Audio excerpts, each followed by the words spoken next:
Money Talk.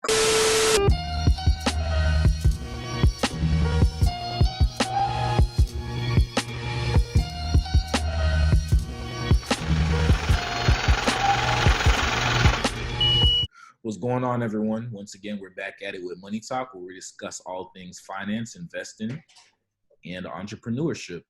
And today, we have, once again, a reoccurring guest here, Rashawn, who in my earlier content from the RFBM podcast discussed 401k, amongst other things. And today, we're going to talk about living within your means, assets and liabilities as well, because I believe assets and liabilities are a major factor in regards to living, whether below or above your means. So without further ado, Rashawn, you can go ahead and come forth. Well, I want to thank you for having me on the show once again. As he already stated, my name is Rashawn.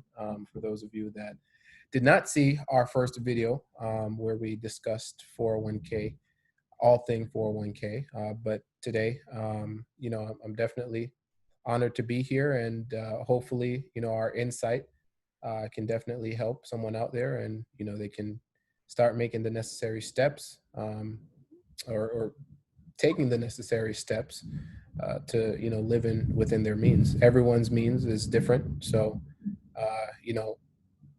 we're just going to discuss different things that you can do, give different insights and tips, and again, hopefully it can help someone out there. Absolutely. And so first things first, we want to just briefly summarize the entire concept of what we're trying to discuss today, because we have a couple of things that we want to delve deep into. But one of the biggest things we want to get into is trying to live below your means, because at the end of the day, what you want to do when you're going on your financial journey is build wealth. And it's very possible to build wealth no matter what your circumstances are. There's a way in which you can build wealth or save money. Either or ends, you can get both to come together, and from there you can secure your future. First thing we want to discuss is assets and liabilities as it pertains to living below your means. Right. And before we even go into that, Shamar, I just want to say, living within your means, I mean, it's cliche, but it's something that can be so simple.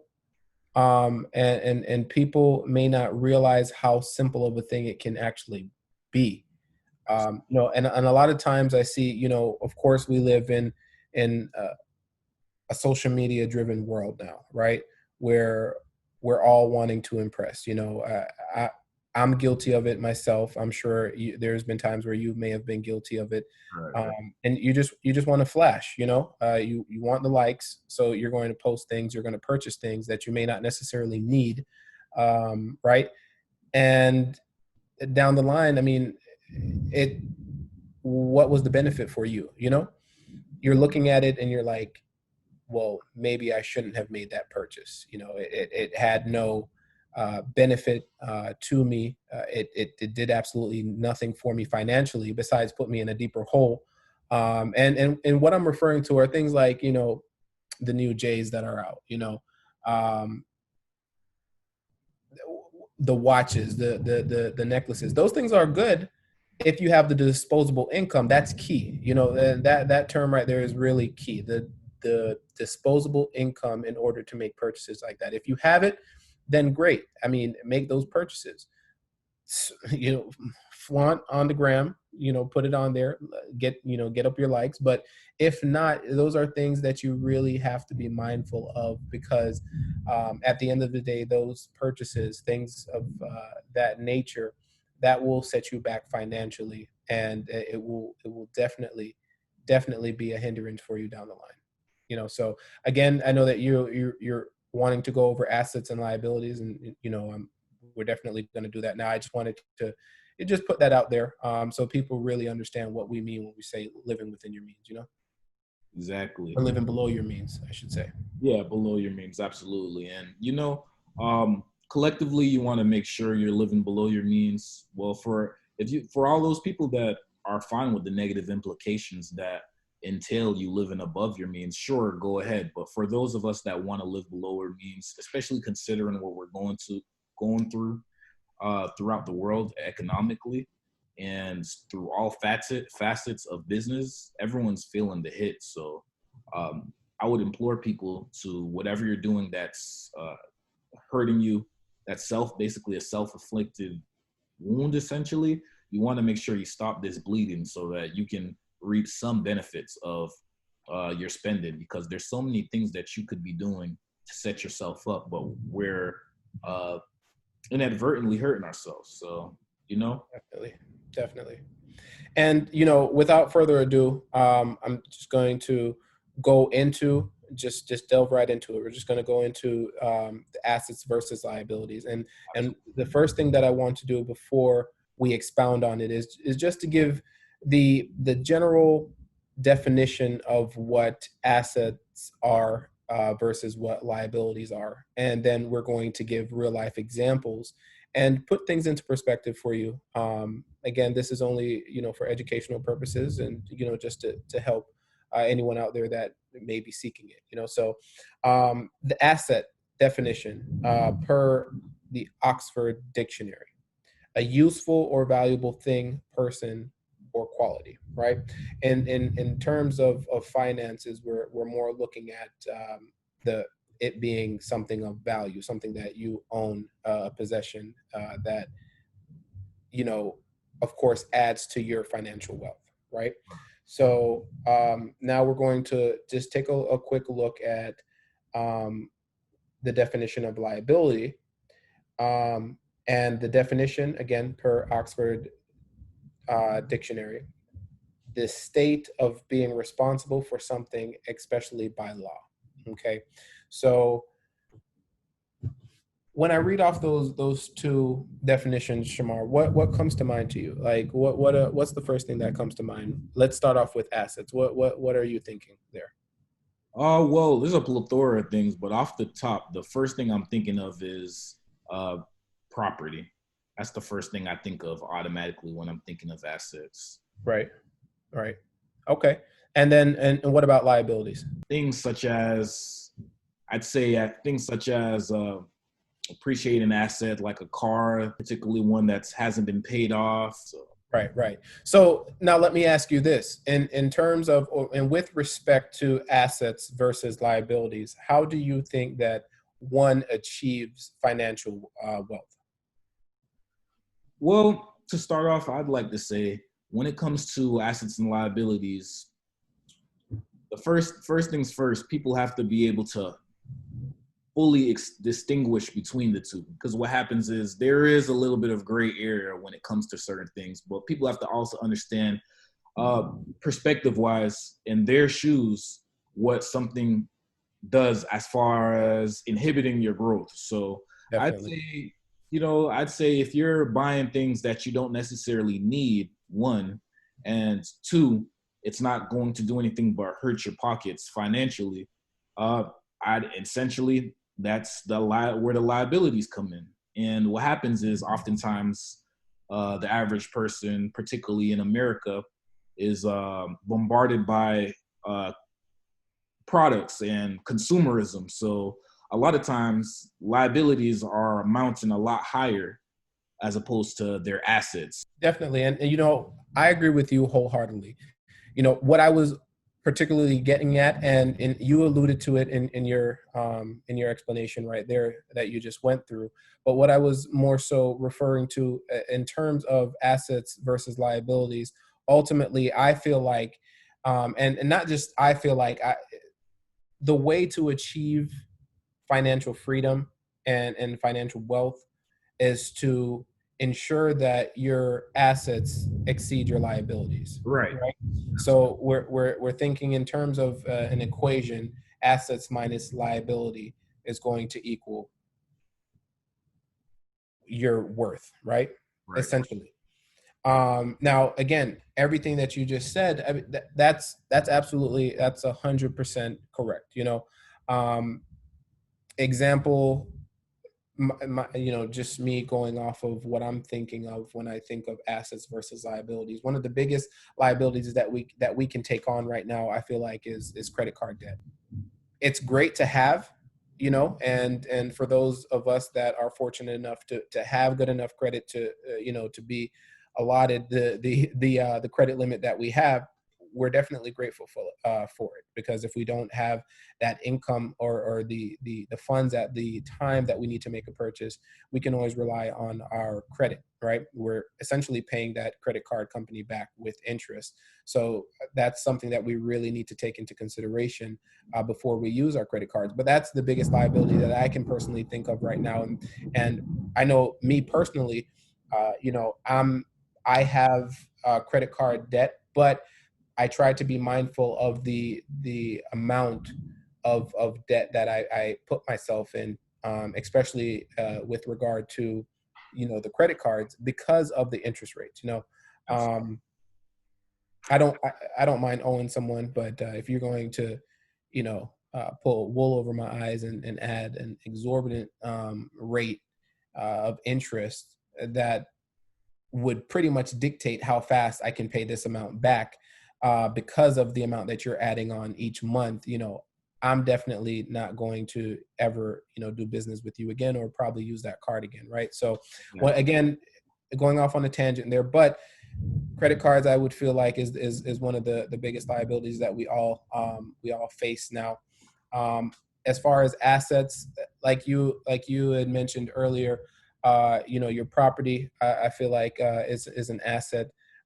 Your car, once it's paid off, I feel like that would be an asset for you as well. I know that we were talking before we started recording, and you were mentioning, in terms of your business, some of the assets that you have. You were referring to your DJing equipment and your computers and things of that nature, because it's ultimately something that you own that is allowing you to remain profitable. You're able to use those in your everyday life to I guess in a way capitalize on those things that you own to, of course, create more wealth for yourself. So I agree with you. Those are all assets.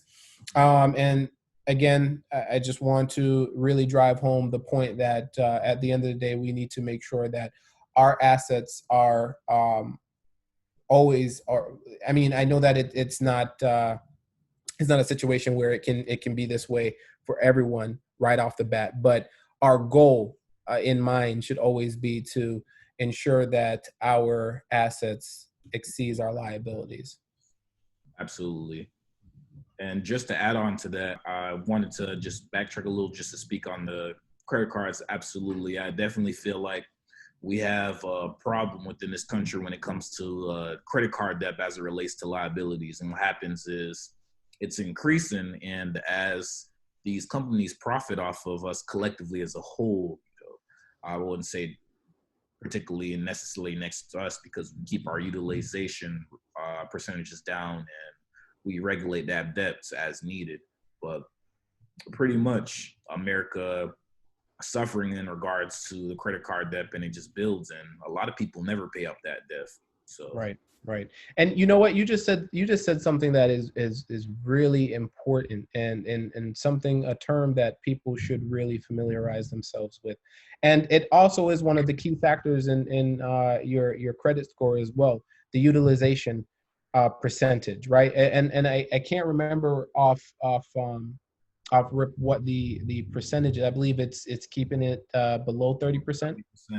30%, right? Okay. So again, that's one of the factors that these companies take into consideration when they're determining what your credit score is. Of course, there are a myriad of other factors that they take into consideration, but that is still one. And that just made me think of another thing, Shamar. So these credit card companies, if you're on top of it and you're making your payments on time on a regular basis, and you keep your utilization percentage low, right? Mm-hmm. What are they going to want to do when they get to the evaluation period for your credit card? What do they normally do? They suggest certain things to you to suggest other cards or a promotional credit. Exactly. And these are all incentives to get you to continue to use your card and to add more debt, that they're going to continue to apply that APR to. And it's going to, just continue to build wealth for them, while it takes away from, your disposable income that you could be allocating elsewhere, right? To build your wealth. So that's one of the biggest things. And don't get me wrong, credit cards aren't bad. Now, that's not what I'm saying whatsoever. But again, it's something that you really need to be mindful of. And just because a credit card company sends you a letter and say, hey, you've made all your payments on time, we're going to increase you from 3,000 to 5,000 now, or 6,000, whatever the case is, doesn't necessarily mean that you need to use that full amount that you're allotted. I mean, you're doing yourself an injustice if you go down that rabbit hole, because that's essentially what it is. It is a trap, to get you to use your card and to spend more money and to put more money in their pocket. But for me personally, I look at my credit card statements, and I see each month, $50-$60 is added at the end of each month, in interest. And I always, I was taught at a very early age, and Shamar, I know you will attest to this as well, because we grew up together, and you're my nephew, your mom's my sister, so we have the same upbringing. We were always taught to pay more than the minimum, for the credit card, and to, of course, make sure that we adhere to, the payment schedule, and we're on time with our payments at all times, just to make sure that we maintain that good credit, right? But I say that to say that, with understanding, the ins and out of the credit cards, we've been able to maneuver throughout that whole, rat race. And we haven't to this point, knock on wood, succumb to the main objective of these big corporations, which is to put you in more financial debt than you really need to be, right? And as a result, we've been able to use that disposable income and put towards more useful things, and creating more assets for ourselves, that's just going to benefit us later down the line. So that's the main point that I want to make, in regard to the credit cards. If you do decide to get a credit card, also look into the incentives, because not all the incentives are bad, and honestly, they play a really big role, in as far as the consumer deciding on which credit card company they're going to go with and what credit card they're going to get. The percentage, as far as cash back that you get, the I believe that some of them gives you points for flights and things of that nature. So, I mean, if you're going to already use a credit card, why not use one that offers the most incentive, so that, again, you have these different perks that you can use at a later time, instead of using your own money. Let's reverse roles here for once, and use their money for a change, instead of using our own, so that we can put that towards uh, more higher priorities for us in the financial sense. One of the best parts about these credit cards, all my business people out here, for those who like to indulge in entrepreneurship concepts or business in general, one of the best things you can do is get you a credit card. And it doesn't necessarily have to be a business card. You can open a personal credit card as well. And you want to make sure that you key on a couple of things: the interest rate, transfer balances for those who are trying to manage debt from other accounts as well, because some credit cards have a 0% interest rate, and they might have a lower percentage rate on a transfer balance, so that you can transfer that over and consolidate that debt. But what I wanted to really get into is the fact that, say you apply for a particular credit card, and you have a solid credit score, excellent, good, and you're approved, and you have something in regards to, maybe you need some equipment. Well, let me just tell you my personal story. What I would do: I applied for a particular credit card, and they were going to give me about, I'd say $200 if you spend, I believe it was $500 in the first 3 months. And basically what I did was I didn't spend to get that sign-on bonus.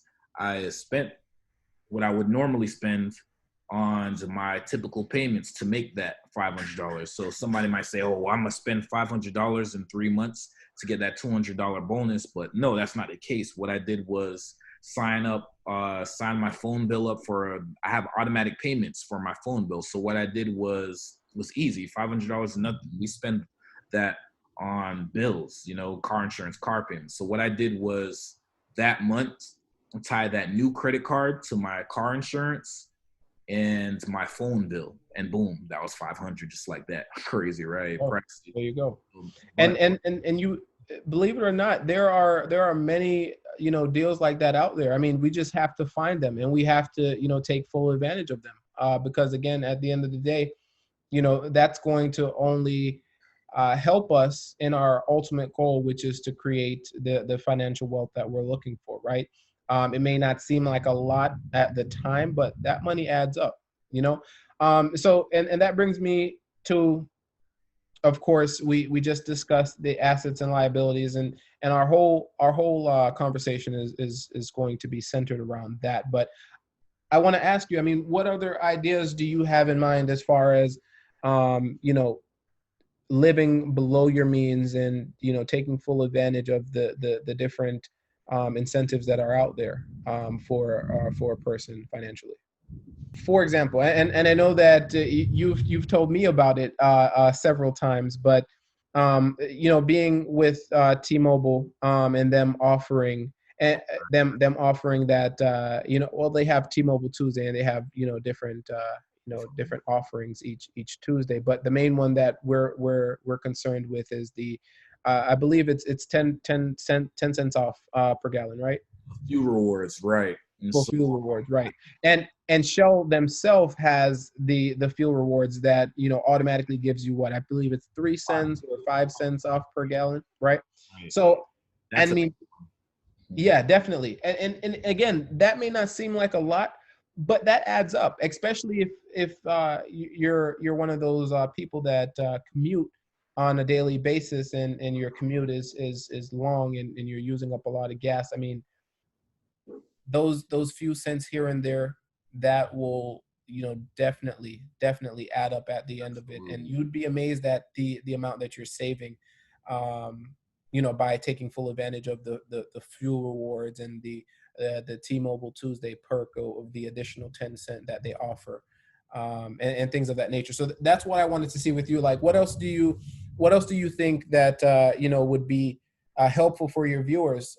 Because I have some ideas, but I wanted to see with you as the host, and I just want to piggyback off of anything that may come to mind for you with this. right. So I'm looking for it now, but there's also another app in mind that also does pretty much a similar concept as the fuel rewards. Mm-hmm. Let me see. I can't. We'll touch base on that as well, but it does something along that nature. Also, what happens is you'll see a gas station. It'll pop up and tell you a gas station nearby that's offering a promotion, and what you do is essentially like a cashback concept. Say you go to this gas station that's popping up within a mile of you. You go on the app and you claim that gas station. You go there, you pump your gas, and you keep the copied receipt. You take a picture of that receipt. And what happens is that app will process the receipt, and you'll get basically a percentage back from the amount of gas that you paid for. So what I do, they might adjust it, because they have to me a couple of times, is I'll use my fuel rewards and then I'll stack it with the other app. And what happens is I guess they can know that they're both collaborating on reducing basically the amount that you're paying for a gas, and they reduce a bit, but it's still great for stacking. One of the things I wanted to talk about as well is this one app where essentially you receive basically points where it'd be like coins or their own type of currency within the system. And once you've accrued a certain amount of points, you're able to cash it out. Now, I haven't personally used it, but I have a cousin who's used it previously, and he's told me basically about it. Well, actually, let me correct it. It's actually a friend that have used it, and I've also seen it online where they walk or they get active. It's called Sweat Coin, and what it does is it tracks your walking steps. And I can't tell you what it do. I can't tell you if it's per cent or it's per a certain amount of mile, but you might want to look into that, because basically, essentially, you're accruing points to based on doing something that you would normally do, walking around, you know. And of course, the more active you are, the more points you'll be able to accrue. But once you reach a certain threshold, from then you're able to buy certain prizes and certain things that are offered to you based on the amount of sweat coins that you have accrued from walking on the app.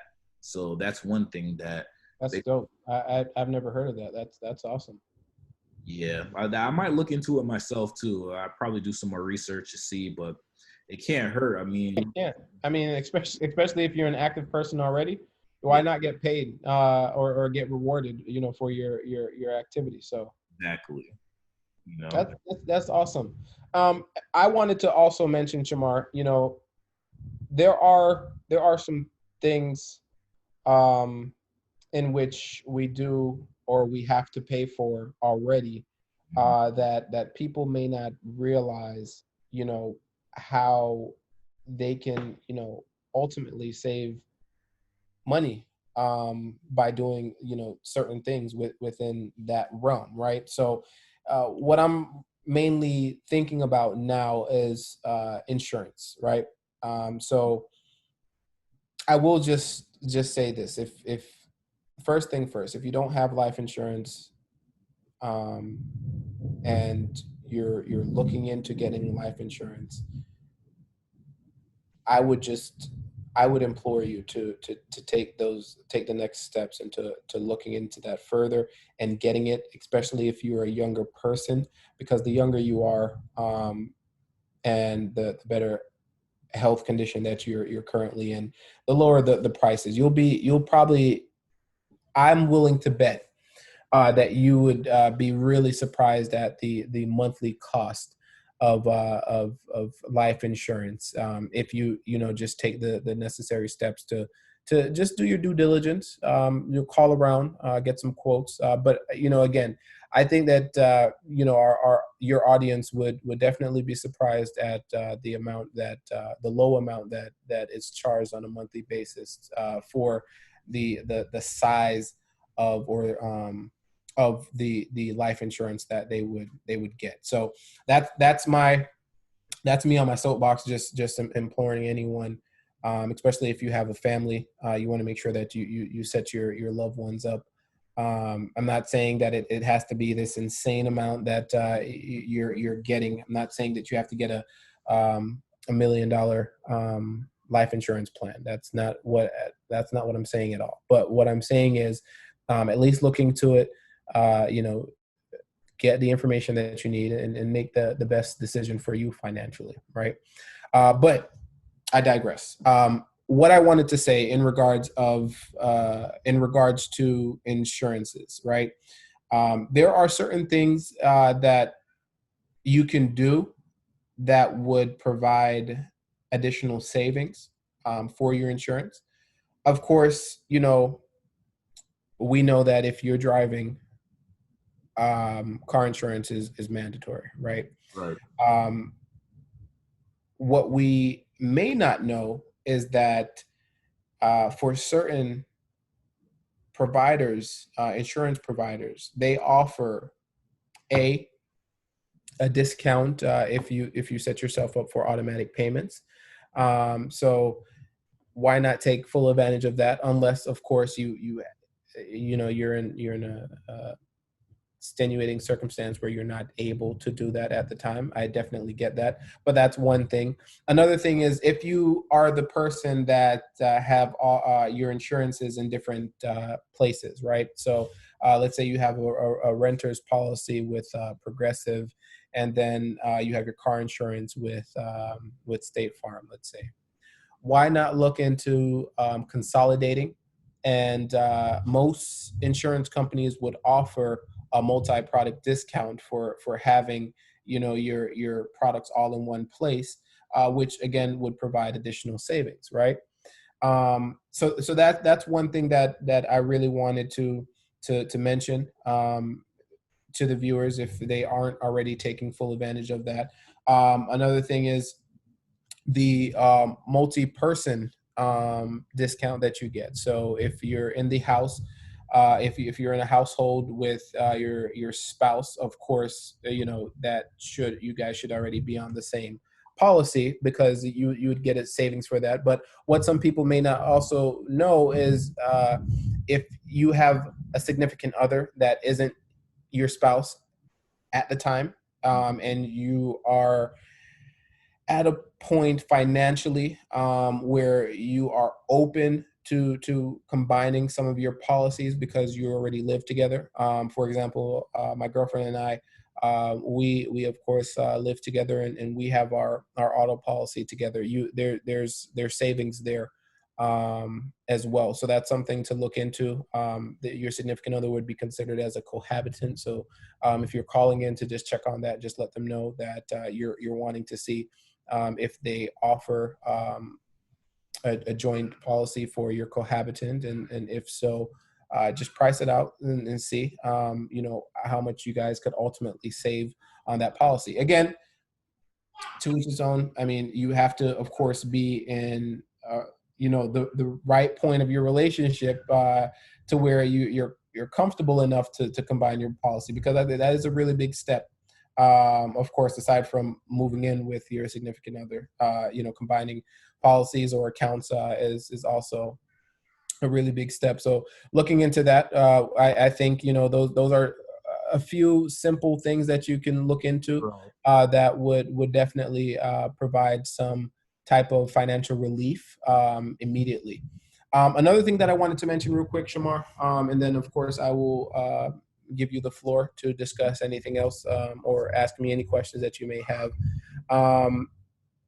I'm personally with USAA, and I'm not sure if it's like this for all other companies, but I know that USAA, if you are a member and you don't already know this, they do offer free financial advice. And when I say that, they can help you if you don't already have a budget. That's one of the main things that they can assist with. So if you're struggling financially, and you really don't know how to make ends meet, and you just need someone to take a look at things, to really assist or facilitate in your financial security. That is something that's offered. I know that a few other companies do it. I can't really name them off the top, but I mean, again, if you're in that if you're in that group and you're really needing help to really sort out your finances, so that you can obtain that ultimate goal of financial security, then by all means, why not take full advantage of it? It's free. Right. And I like that you mentioned that, Rashawn, because one of the biggest things also is people saving money. And one of the best ways you can save money is through budgeting. And before I get into this resource that I have heard of, and I have countless friends that have utilized it, I want to state that people should definitely think about it, consider their bank, and consider if their bank is right for them. Because a lot of times there's banks that might be giving you fees, and some banks don't even give you monthly fees. That's a whole nother topic, though. We definitely want to get into the topic of banks versus credit unions, which are basically both organizations still holding money, but have different intentions and have different goals and cater to customers differently. So you also might want to look into that too. But consider what your bank offers and weigh the options, because there's a lot of banks that give free advising when it comes to finances, managing, budgeting, some even investment advice. So you might want to look into that and consider what banks, if any banks that you're already affiliated with offer it, and if they don't, consider other options as Sean previously stated. So the Right. app that I wanted to tell you about that works with budgeting is this app called Mint. And basically what Mint does, you submit basically your banking information, different cards, as far as like your cards, and it tracks your transactions. And what you can do is personally through the app set certain budgets. And if you exceed those budgets, they would be able to contact you as far as alert you within the app. And I think that's perfect because a lot of people are still trying to do things where they'll just use some notes on their computer or use a notebook to track their expenses, whereas the Mint app makes it a bit more seamless and easier. So where you Right. have categories that track certain areas where you're spending, whether it's, food, which is a big thing as well. Uh, a lot of times we could save so much money if we cooked or we keep the expenses at home, whereas we're paying, Talk about it. and Talk about it. collectively it just tracks your expenses. So I challenge you to know you don't have to get Mint, but get one of these budgeting apps just to check it out because a lot of them are free of charge. Of course, there's a premium service, but you could try it for a month and just track how much you spend. A lot of times we don't know where our money's going. Just speaking to you with factual, just raw, we don't know where our money is going a lot of times. Oh, we know where our money is going. It's going to food. You already mentioned it. I mean, Oh yeah. if you I guarantee you right now, pull up one of your bank statements Oh and yeah. tell me how many of those if you're looking at the line item bill, tell me how many of those are from food purchases. I mean, The last couple it probably was. I know I ordered pizza the other day and I did order some wings, so I know for sure. Where it can seem like that's one transaction here, one it adds up. transaction here, that adds up. And Definitely. so even for example, for that, I'm getting a little bit. I think I'm still along the lines of the topic though, or budgeting, right? So say you're using the Mint app and or any other budget app, right?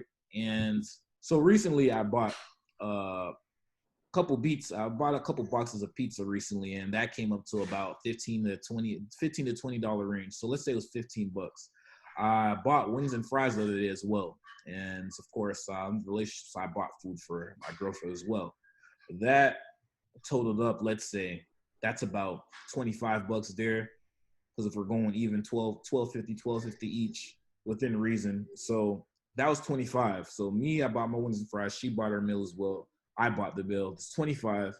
$15 is the pizza. That's $40 already.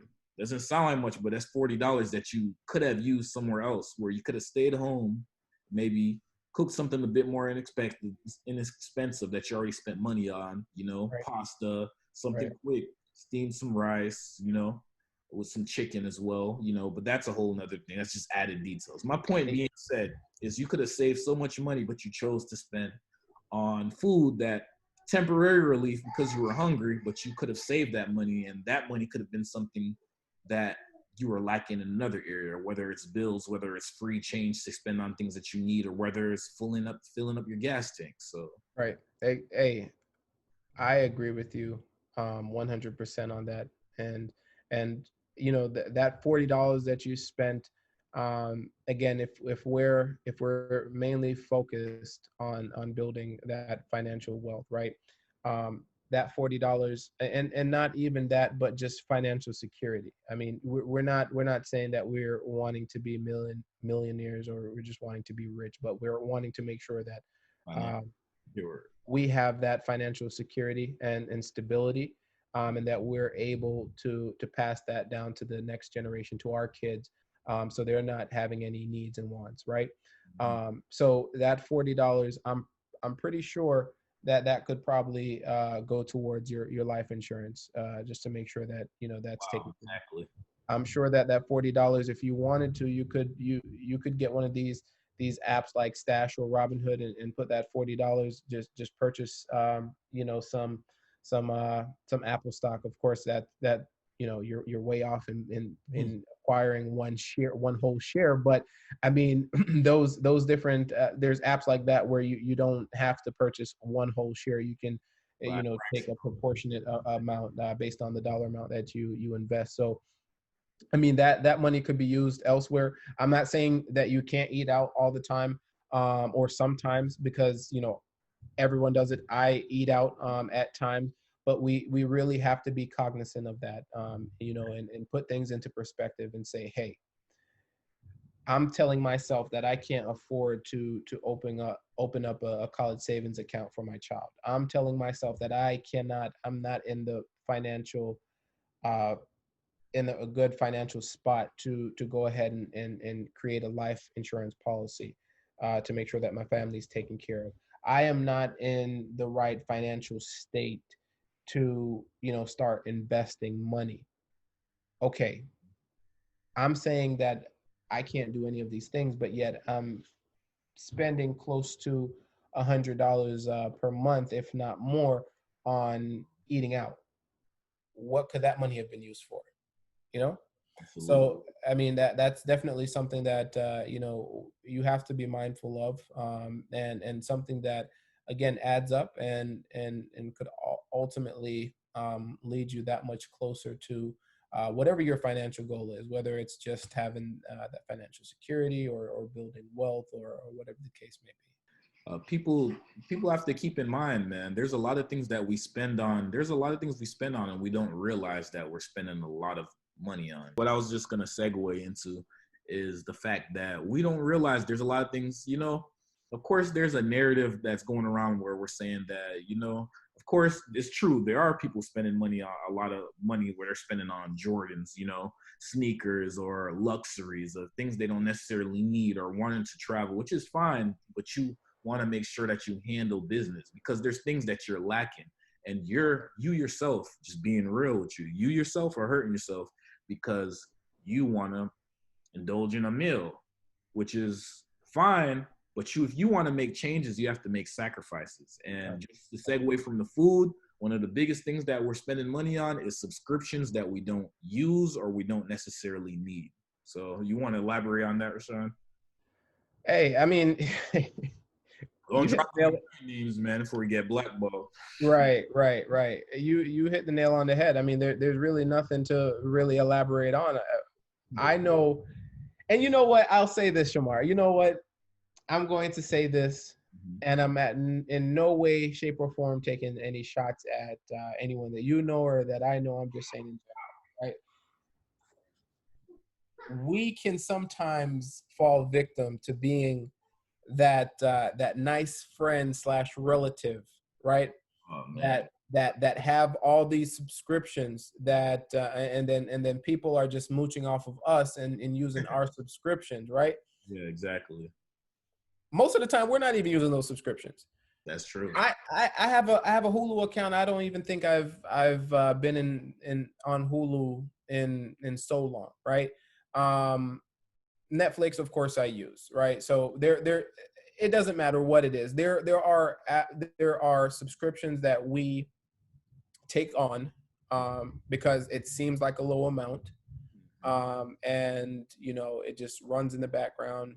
We're continually being charged for it, and we're not using it. So what purpose? What's the purpose of it? So there is an app called Truebill, and I'm not really sure how it works, but there are some algorithms there that kind of in the background of um, your phone or device, it picks up on all the applications, or excuse me, subscriptions, active subscriptions that you have that aren't being utilized necessarily as often, and it brings that to your attention. And of course, you can at that point make the decision as to whether or not you're wanting to continue that subscription. So that is a really good application if you're wanting to give it a try. I believe it's free. Of course, there is the uh, the upgraded version that you can, of course, pay um, a monthly fee for. But I will just say, I want to ask Shamar. We've gone over a few different applications that are out there that would um, definitely help your audience. Now, will you be putting this in the video, like Yeah, embedded in the most video so that we can see definitely. it? We're definitely going to add these links just so that it's Okay. easier for people to check it out. So we mentioned a couple of apps. So I'll definitely add those links into the description on this video once it's posted. Cool. And Definitely, I implore everyone to, if you haven't already, to try out some of these apps just to give it a try. Because what's it going to hurt you? It's free. It might take a little bit of your time, but you spend plenty of that time on other things. You can check it out. I'm not sponsored by any of these apps, by the way. So Yeah, neither am I. So we'll just go ahead and throw that disclaimer out there and yeah, not get paid anything from them. But again, these are resources, and as consumers, as fellow consumers, we're in the same boat as you. Neither of us are rich by any imagination. So absolutely not. these are applications that either we've used or we know someone that have used them in the past, and these apps have proven to be helpful. Okay, so of course we're wanting to leverage our resources, and I'm sure this just coincides with Shamar's ultimate goal, um, and this is the reason why he does the podcast and um, the Zoom sessions, is to educate everyone out there, so that they can of course feel empowered, and feel like they're equipped with the necessary knowledge to make the best decisions for them. So and again, Shamar, I've stated it before and I'll say it again. I think that what you're doing is great, and the knowledge that you're providing, even with doing some of these sessions with you, there's things that I learned from you that I wasn't even aware of, that I'm definitely going to do more research on, or there's things that I'm just going to do in my day-to-day life that I think will help me reach my ultimate goal, as well. So Right. kudos to you, man. I'd like to just say once again, I appreciate people listening to this. There's plenty more topics. Rashawn here. This is this family. Whoever you cherish, whoever you're in contact with, and has good intention, actually has love for you, and shares the same interests as you. Why not expand your mind by engaging with them, man? Definitely. We have a lot more content we want to discuss. We definitely want to get more in depth with certain things, as well as ways to make money. It's not going to make you necessarily a millionaire, but both me and Rashawn like to add things that we know could both benefit you, and shoot, you might be able to reap more rewards out of it than us. And that's why I keep on trying to make as much content as I can, and quality content as well. I don't want to just push something to you if I haven't tried it or I don't know anybody else that hasn't tried it, because at that point I'm in the dark.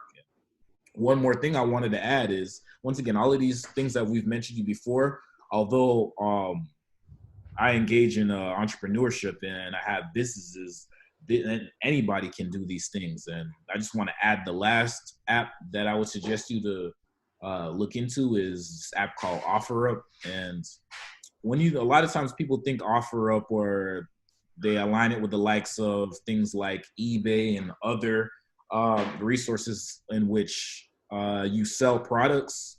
And basically, what differentiates OfferUp from other apps and other resources is that it's very simplistic. So, say you have something, we all have a garage, and we all don't have a garage, but we all have things that's sitting here stored somewhere that we don't use. And one of the best things about OfferUp is you basically will just take a picture, describe the item, and name the item, and essentially it's in the system. And a lot of times we have things that we're not using. Why not sell them and just get a little bit of cash that you um, really need, And the best thing about OfferUp is it's not going to hurt you when it's free. So they even have a portion where you can boost your product and it can be exposed to a larger audience for a 3-day trial. And I believe it was 3-day trial for me. And basically it got more people messaging me and contacting me in regards to the product I was selling. And I was able to sell a product quicker. It was a audio interface, or people will use to just make the sound crisp, whether they're recording music or whether they're doing podcasts, webinars, or whatnot. And I posted it on there, and I did the advertisement boost for the 3-day trial, and it gave me a boost. I was able to get more exposure, and I was able to sell that, you know, even something as simple as a mobile fridge, like, you know, one of those mini fridges. My mom wanted to get rid of it. She's not as tech savvy as me. And I was able to just take some pictures, you know, take some nice pictures so people can see around it. It eliminates the questions initially they're going to give you. If you don't have the manual, search the name of the brand, search it, find the equivalent of it online, post it, describe it, and from there you should be able to you know, sell it. And just like that, you know, I was able to get rid of it for her. You want to meet up in public places, so in front of a Wawa, in front of a Walmart. And like I said, I'm not imploring you to do these things. Just for my disclaimer, I'm not taking any responsibility for anything that could entail. I'm just suggesting you and consider this app simply because it's something simplistic. You have something, you want to get rid of it, you're not using it, and boom, easy money, you know? So just a little thing on the back end for you.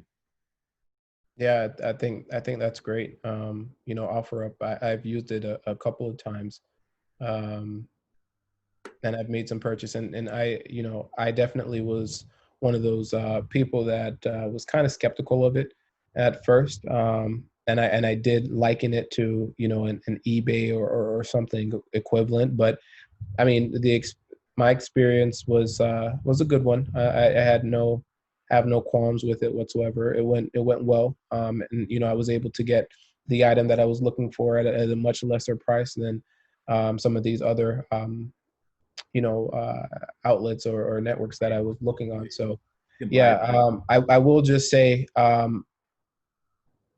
am very disappointed that I wasn't contacted for this mini fridge, because I definitely would have purchased it. Oh man. Oh yeah. But yeah, man, that's definitely a good one though. Yeah, for sure.